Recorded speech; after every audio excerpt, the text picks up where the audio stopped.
Do either of you guys kind of know the Danny Masterson stuff very well? I read into it a little bit. Yeah. Okay, what's going on? Because basically these women. I'll tell you. Can I just say that?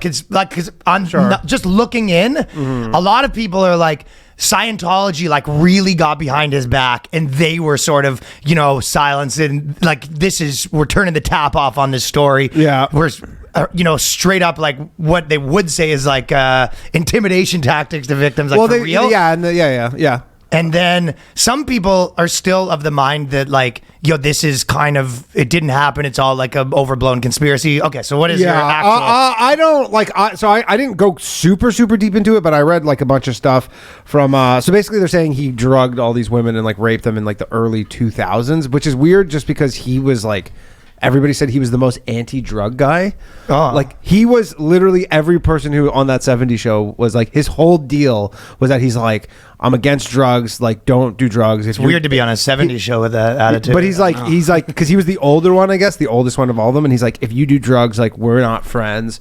What? Yeah, like, and literally he's like, I'm not friends with people who do drugs. So all the people on that show, I didn't know that part about it. So all the people on that show, the only person who didn't write him a letter, I guess, was like Topher Grace or whatever. But who's that one? He was Eric Foreman. Yeah, he didn't. So Fez wrote him a letter? He's a big star of NCIS right now. Maybe Fez didn't write him a letter either, actually. I don't know. Maybe he did. I'm not sure about Fez, but I think Fez did. Yeah, I think Fez was on the list. But like Red and Kitty. Fez isn't getting killed. It's only the other ones. Yeah. But them specifically because they run like an anti-sex trafficking thing or whatever. They're like... With Palantir. Yeah, whatever. Yeah, that's their whole thing, right? So anyways, but there was a letter from this woman, one of the like whatever alleged victims. Like it is crazy because one of the victims was her... I can't remember what the band is, but she's like married to some guy in a band, and then he like told her that in 15 years later, like she was explaining like I was dating Danny Masterson, and then he's like and then the husband was like, yeah, he raped you, like and she didn't know for 15, like one of those deals. But then there was one chick who like in 2004 wanted so it wasn't like meat and potatoes holding you down. No, well there was like drugging them, but then there was one in like 2004. So drugging's the whole deal. But there was this one in 2004 where like, and that one you're like, I don't know. And then there was this one in 2004 where this woman was like basically sent a letter to the Church of Scientology, so she must have been in it, being like, I'd like to press charges, but they're threatening to like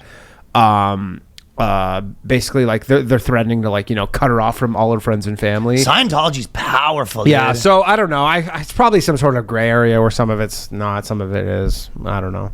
It's hard. The question is, I'd love to see one of those letters, man. Yeah. I was even thinking about it. I was gonna maybe do like a fake letter of it. But it's like, you don't understand. D-Mast is the man, dude. He used to get us the bomb. It's chronic.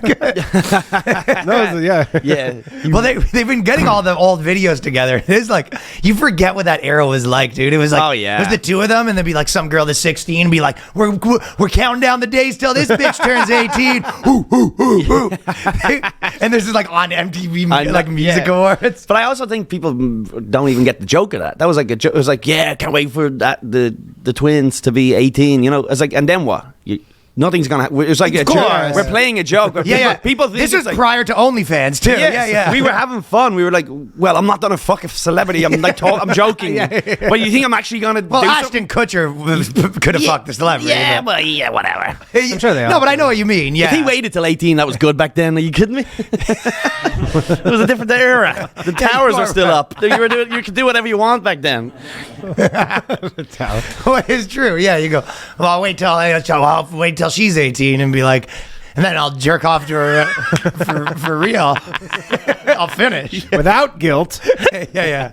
Then I'll be jerking off to an 18-year-old. Then you'll see. But you should do a character letter for your friends, though, right? They're your friends. Yeah, that's a weird thing. Well, he's not even saying they're not guilty. It's guilty, your friends, and there's that was my thing. Is like, yeah, they're not saying they're not guilty. It's your friends. There's no physical evidence of anything. Does it 10%? It's literally just part, yeah. It's literally just like, and again, he's already guilty at this point. So all you're really asking for is like, hey, maybe they can like go to jail for 15 years instead of like 30 years. Yeah. Like it's not. getting a lot. And the funniest part is they're doing these apologies. Kind of weird that the letters like are that's how it works. The judge is like, if a bunch of your boys write a letter saying you're sick, then I'll fucking Well, I guess they just do it and they're like, hope it helps. It's like American Idol where you gotta have a story to win. One crazy thing because they do like victim impact statements or whatever, where they go the other way. At the sentencing, they bring all the victims in to be like, this is how you like harmed me or whatever. And one of the girls who said that he raped her or whatever, and then he was found not guilty on that one, they still let her come give a victim impact That's statement. weird, I guess. Yeah. And you're like, isn't that pretty fucked up? That's the ex-girlfriend, right? I think so, yeah. So, but did you hear what she said about Ashton Kutcher and the murder? No. Murder? You didn't hear about the murder?